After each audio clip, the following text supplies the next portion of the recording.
So we're sitting around in the studio here, and we have Simon Kogan with us. And Simon would love to hear the story of how you and Bill Reese met, because I think it's such a great way that you met Bill. It's such a interesting way how life works. Are you talking about the dentist? The dentist. It's a dentist. It's a good story.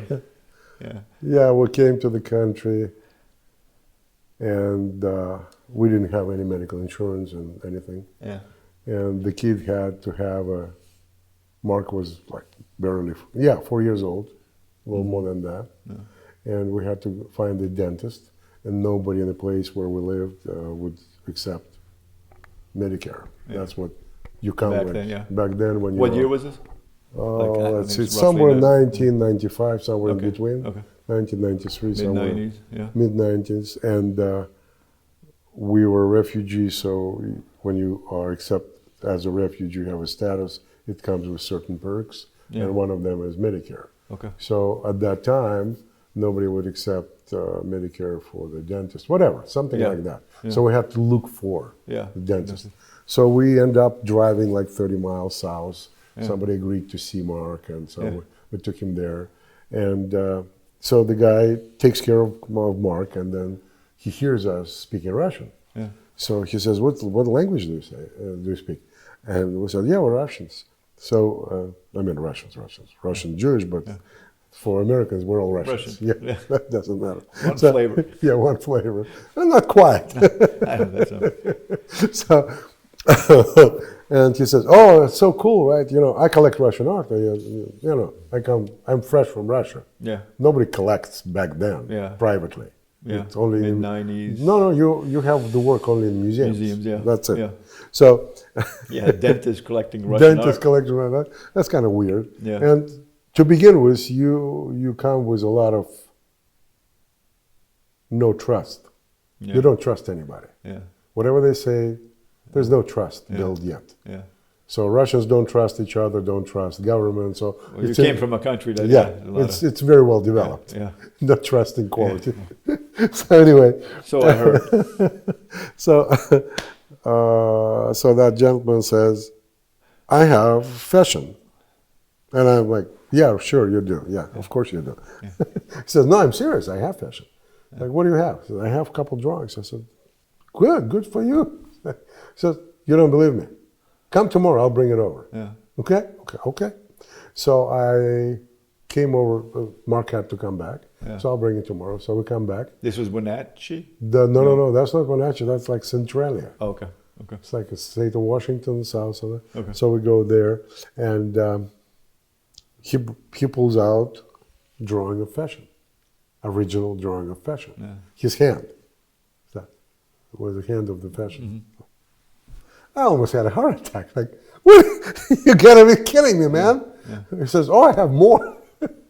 And I start like, how it's possible? How do you get it? Yeah. Well, he says, oh, I have a friend. So he helped me to obtain that. So I said, what's the name of friend? He says, oh, you should know that guy. He says, he's an artist, and you should. So he gives me writes the phone number of the person. Yeah.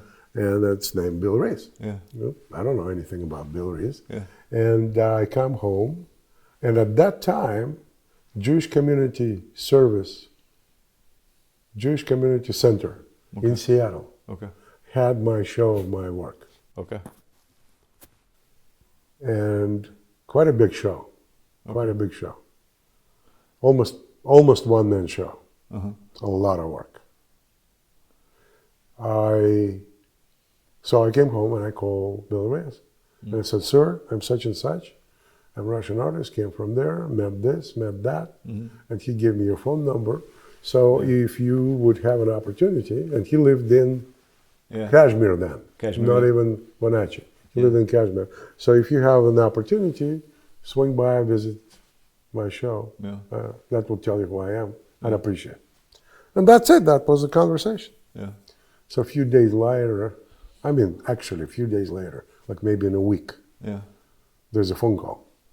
Like I pick up the phone. Yeah. It's always stressful, you pick up the phone call, you don't understand English. So those times were like harsh. So anyway, I pick up the phone and there's a lesson.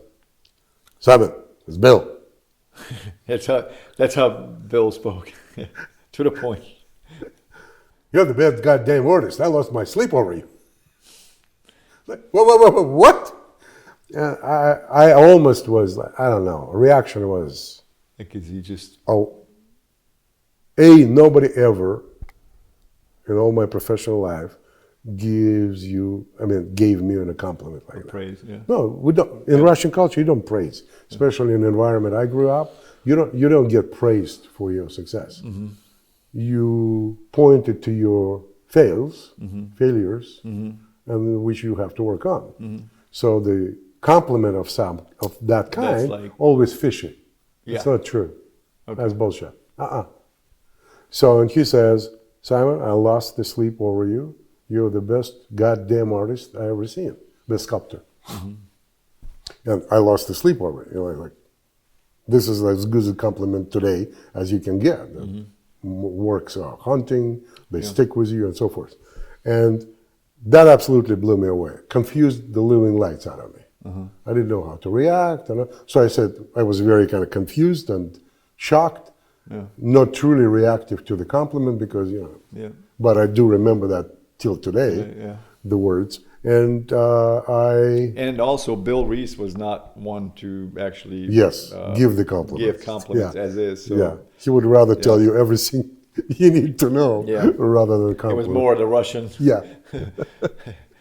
So that was the end of the conversation. Yeah. So he said that I live in Kashmir, such and such, so if you're around, please stop by and so forth. Mm-hmm. And since then, he would basically takes me under his wing without even seeing me yet. Mm-hmm. He would start pushing me out. Okay. He would start introducing me to different people, to different shows, and I started Great American Artist in Cincinnati. That was the name. Okay. That was the town. Yeah. So Great American Artist. It was in Cincinnati for many years. Okay. He introduced me there. Denver, there was a show, I don't remember the title. So all those places and artists who were there, he introduced me to them. Yeah.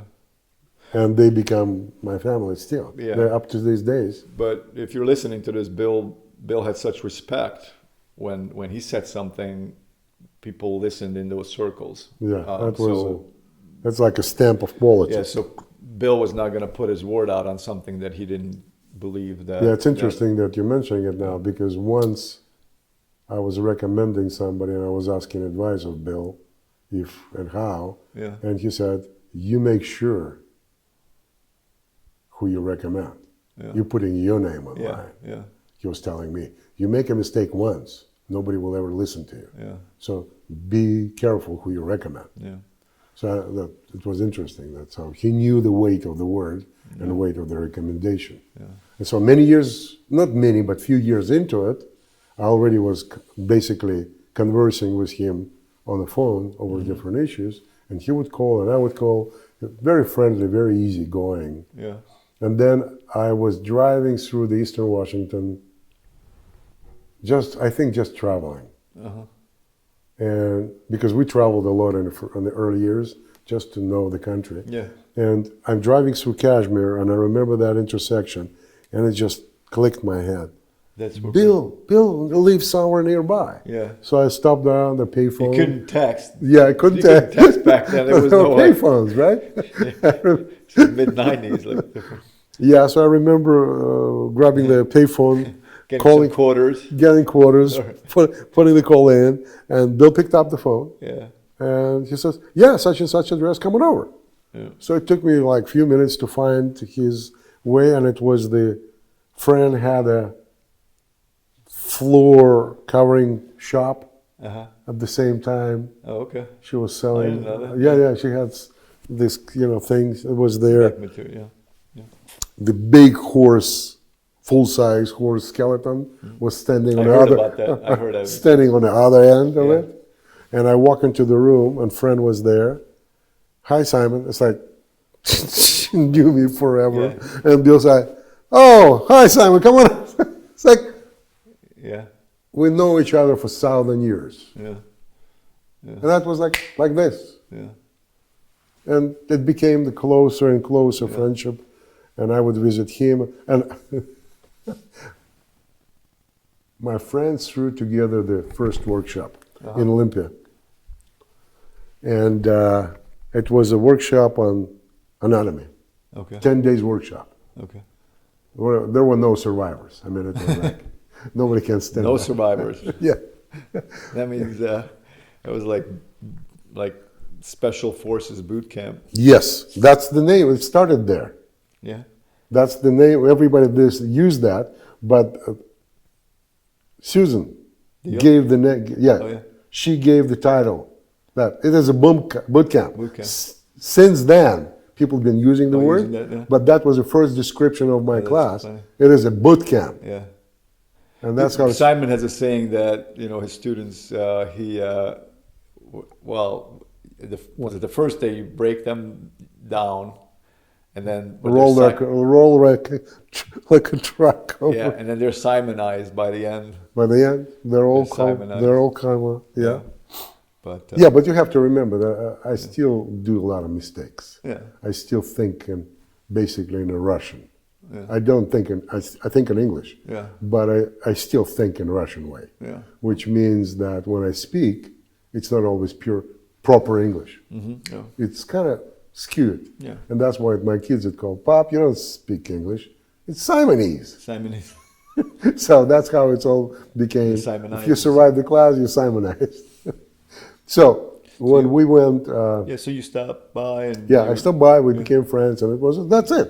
It was it. We faced each other, and from that time on, it was just normal friendship, deeper and further. Yeah. And he would invite me. So I teach that first class, right? People threw up. People threw together this big. I mean, people came from Seattle. Susan and Doug came from Arizona. I mean, people came from all over the country. It's like a lot of people. Yeah. And we lived at that, it's kind of like a camp. Yeah. We lived all there, and we worked there easy, 10 hours a day, easy. Yeah. It was Pretty grueling, intense, But all of them are professional artists. Yeah. It's not like they're Yeah. newbies. They're all professional artists. They all came and they were all working. Yeah. And then in the middle of the week, Bill shows up. Mm-hmm. Hey, hi, Bill. Like, what are you doing here? What do you mean what I'm doing here? Don't you teach a class? I said, yeah. So, I'm here to learn. Oh, he went in the He class. sat down and he sat through the day. Wow. Yeah.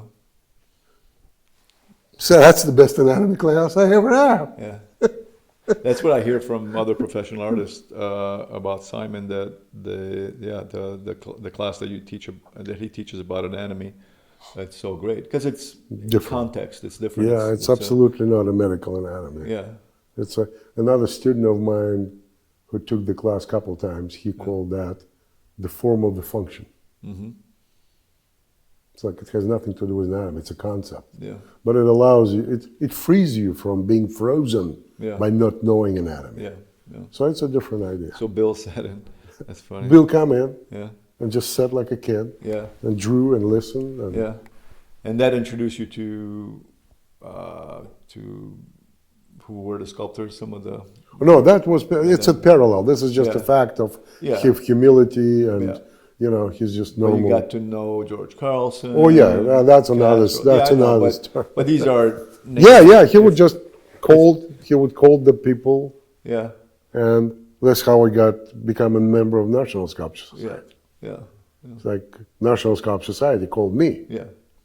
And they recommendation. Said they called me and said that please supply us with this and this and this because you've been recommended by peer artists to become a member. Yeah. And I said, would you share who? Yeah. And they said, sure. Well, this. And it was Steve Kestrel, George Carlson, the painter from New York, I think Thompson. Oh, the painter. The painter, we have to look it up, his name. And a bunch of other people. And they said, okay, thank you. So I called Bill. I said, did you do it? Yeah. He said, nope. I said, do you know George Carlson? He says, yeah. I said, can I get his number? He recommended me to the National Sculpture Society. He was the one that recommended you? Yeah. But it was all Bill's work. Yeah. So George called Bill asking if he knows any good sculptors. Yeah. And Bill said, yeah, here's this Russian guy. Yeah. And you should look at him. He's good. Yeah. So okay. Yeah. And he just recommended me. Yeah. That was enough for Bill saying. Yeah. And I called George and I said, sir, can I just send you my portfolio so you know who you recommend? He said, Bill said you're good. Okay, but anyway, I was like, okay, send it over. And I sent the portfolio and he called me back. It's amazing, if you think about the status this is poor and new immigrant. Yeah. Nobody knows how it truly is. Well, they just saw the work, and that's what counted. That's it. He calls me up, said, you can sleep well. You're good. God. Yeah.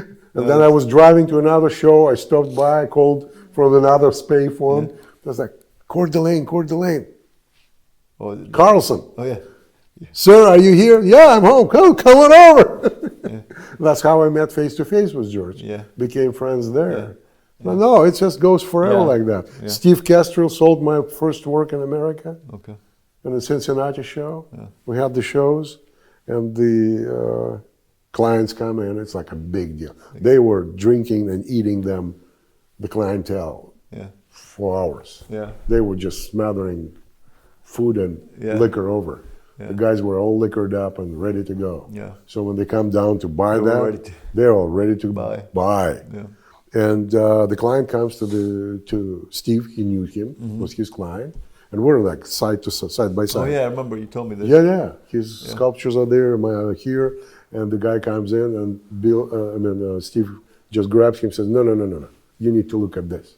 And he sold, I think, 2 of my work right off like that. Yeah, I mean that's huge. When another great artist says, "No, look at his work." Yeah, look at this. Yeah. That's what I do. That people say, it was interesting, That was very interesting. Yeah. In China, they asked me, "Can you show me a sculptor?" And I said, the first who came in my mind, Steve. I said, "He's a great stone carver." Yeah. So I said, "Show me." So I showed him. He looked there and says, "He's too Chinese." Oh, really? Huh. That's how old Steve is. Yeah. Like, he's too Chinese. Huh. Interesting. He's very primordial. Primordial, yeah. There's that quality. Because for them, sculptures all come from there, from back then. Mm-hmm. But it's still, it's truly good. It's great sculpture. Yeah. Old Chinese sculpture, especially in the museums of Xi'an, it's stunning. Yeah, I bet. Stunning. Yeah. Well, cool. Well, thanks for sharing the story about Bill Reese. Thanks for asking. We have more of those. we have a lot of great stories. So check out, definitely look up, of course, Simon Kogan's work and also Bill Reese's work too. Definitely. Bill passed away years ago, but he left a legacy, and he's got this wonderful book called The Painter's Process. I'm kind of glancing at because we're looking at it before. So check that out. It's a must read. The best book on you don't have principles. It really doesn't matter if you like looking at paintings or sculptures or drawings. It doesn't matter what it is.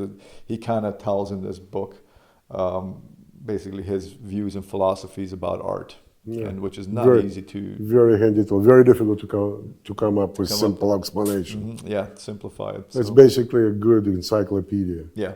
Short, like a dictionary. Yeah. Yeah, I agree with you 100%. Yeah. So. Thanks, Simon. Thank you, sir.